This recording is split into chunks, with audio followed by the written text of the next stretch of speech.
L'éléphant et le petit suricate.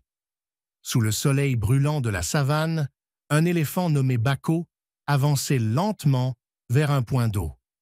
Sa peau épaisse luisait sous la chaleur et ses grandes oreilles battaient l'air pour se rafraîchir. Mais alors qu'il approchait de l'oasis, un petit cri retentit près de lui. « À l'aide !» Bako s'arrêta et baissa la tête. Au pied d'un buisson, un minuscule suricate tremblait de peur. « Que t'arrive-t-il, petit ?» demanda l'éléphant d'une voix profonde mais douce.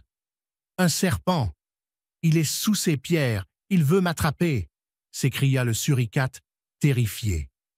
Bako plissa ses yeux sages et vit le long corps ondulant d'un serpent venimeux dissimulé sous les cailloux. D'un coup de trompe habile, il souleva une grosse pierre et la déplaça doucement, obligeant le reptile à déguerpir vers un endroit plus sûr, loin du suricate. « Tu es sauvé !» dit Bako avec un sourire. Le suricate sauta de joie et s'inclina devant son sauveur. « Merci, grand Bako. Moi, c'est Tilo.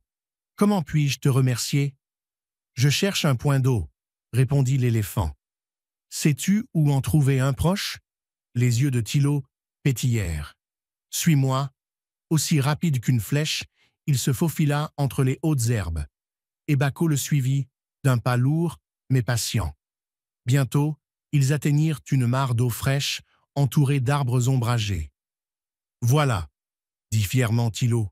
« Ici, l'eau est claire et fraîche. » Bako plongea sa trompe dans l'eau et but à grandes gorgées, savourant la fraîcheur.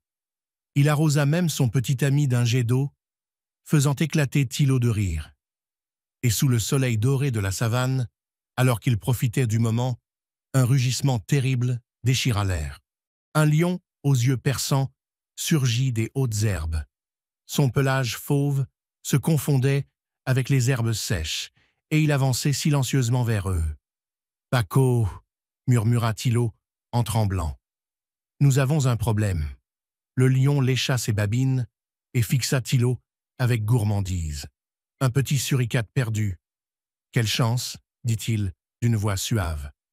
Bako fronça les sourcils et se plaça devant son ami. « Il n'est pas seul », grogna-t-il en étalant ses grandes oreilles. Le lion hésita.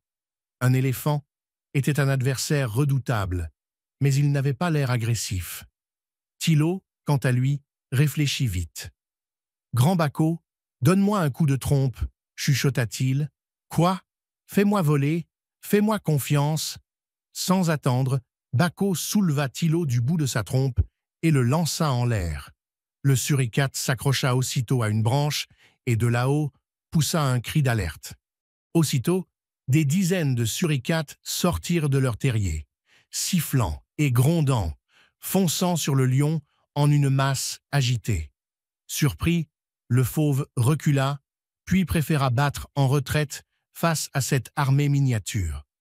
Tilo sauta de l'arbre et atterrit sur le dos de Bako en riant. « On fait une bonne équipe, pas vrai ?»